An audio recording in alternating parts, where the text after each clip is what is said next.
तुलसी साहू हमारे साथ हैं इस समय। जी मैडम, जैसा अभी इतना बड़ा प्रोग्राम कर रहे हैं आप लोग। सबसे पहले पूरे हमारे वरिष्ठ नेताओं का सभी का मैं बहुत बहुत बधाई व शुभकामना धन्यवाद भी देना चाहूँगी, जिन्होंने विद्या रतन भसीन जैसे हमारे एक तरह से राजनेता कहना चाहिए, वैशाली नगर का बहुत ही संस्कारवान, बहुत सरल, सुलझे हुए व्यक्तित्व के धनी थे आदरणीय स्वर्गीय विद्यारतन भसीन जी। हम सब के बीच आज नहीं रहे, हम लोग उसे आज श्रद्धांजलि देते हैं। आज उनकी पुण्यतिथि भी है और आज ये ब्रिज का जो नाम अंडर ब्रिज का नामकरण जो विद्यारतन भसीन के नाम से किया गया है, वास्तव में उसके काबिल थे, विकास पुरुष थे और बहुत सौम्य व्यक्तित्व के धनी।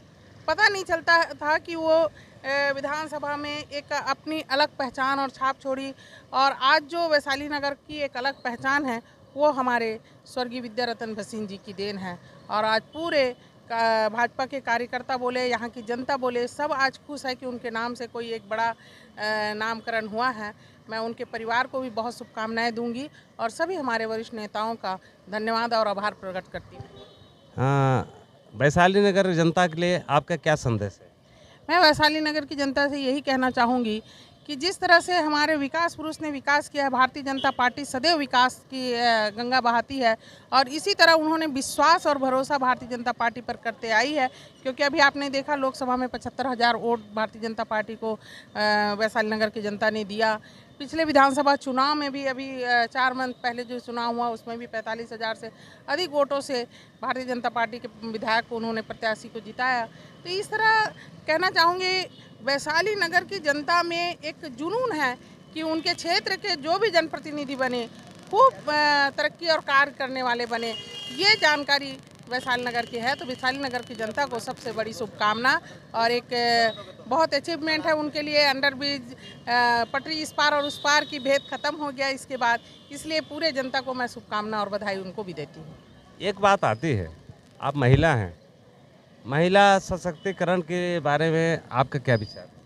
देखिए, महिला सशक्तिकरण के बारे में कार्य की क्षमता, महिला और पुरुष की बात नहीं होती है, कार्य की क्षमता, समय देने की बात है। आप जनता के बीच यदि हो तो आप सबको एक ऐसे ले में काम करना पड़ेगा और काम करे बगैर कोई भी वैल्यू आगे नहीं बढ़ती है। तो चाहे हम महिला रहें पुरुष रहें, हम यदि जन सेवा के क्षेत्र में आगे आना चाहते हैं तो हमको वर्क और समय तो देना पड़ेगा। जैसे अभी एक बात और भी सामने आ रही है कि वैशाली नगर की जनता जो बहुत खुश है रिकेश सेन जी से, तो लेकिन कुछ लोग हैं जो बहुत नाराज़ हैं, तो उसके लिए आपका क्या कहना?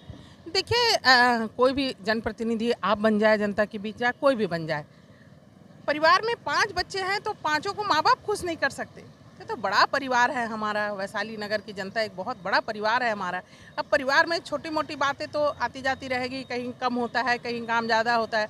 अपेक्षाएं जनता को ज़्यादा होती है और अपेक्षाओं में हम खरा तो उतरते हैं, लेकिन कई जगह जैसे अब बड़ा काम है, जब तक वो बजट में सेंक्शन नहीं होगा वो नहीं हो पाता। छोटा काम है जो खुद कर लेते हैं तो वो हो जाता है, तो जनता को ऐसा लगता है कि हमारे यहाँ का काम नहीं हुआ, वहाँ का हुआ। तो माँ बाप से बच्चों को यदि नाराज़ होने का अधिकार है, वैसे ही जनता को अपने नेताओं से नाराज़ होने का अधिकार है भैया, ऐसे कुछ नहीं। मैं व्यक्तिगत रूप से आपको जानता हूं, आप कांग्रेस पार्टी में रही हुई हैं और कांग्रेस पार्टी से होकर के अभी आपने बीजेपी में शामिल हुई हैं, तो कांग्रेस पार्टी और बीजेपी में अंतर कुछ बताएंगे आप? देखिए, अंतर क्या होता है, संगठन की अपनी अपनी कार्य क्षमता और हर पार्टी का संगठन का अलग सोच होता है। और भारतीय जनता पार्टी में जहाँ तक मैंने देखा, महिलाओं की तरक्की और महिलाओं को आगे बढ़ाने का, और यहाँ नए नए लोगों को, देखिए जैसे कांग्रेस में आप 70 साल से एक ही व्यक्ति प्रतिनिधित्व कर रहा है एक जगह, लेकिन भारतीय जनता पार्टी में हर बार अलग व्यक्ति को, नए नए व्यक्ति को प्रतिनिधित्व करने का अवसर मिलता है। कोई बैक सपोर्ट के बगैर भी आगे बढ़ना यदि चाहे तो भारतीय जनता पार्टी है। अभी आपको भाजपा ने, बीजेपी ने कौन से पद पर अब नियुक्त किया? मैं प्रदेश मंत्री हूँ भारतीय जनता पार्टी ओबीसी मोर्चा की। बहुत बहुत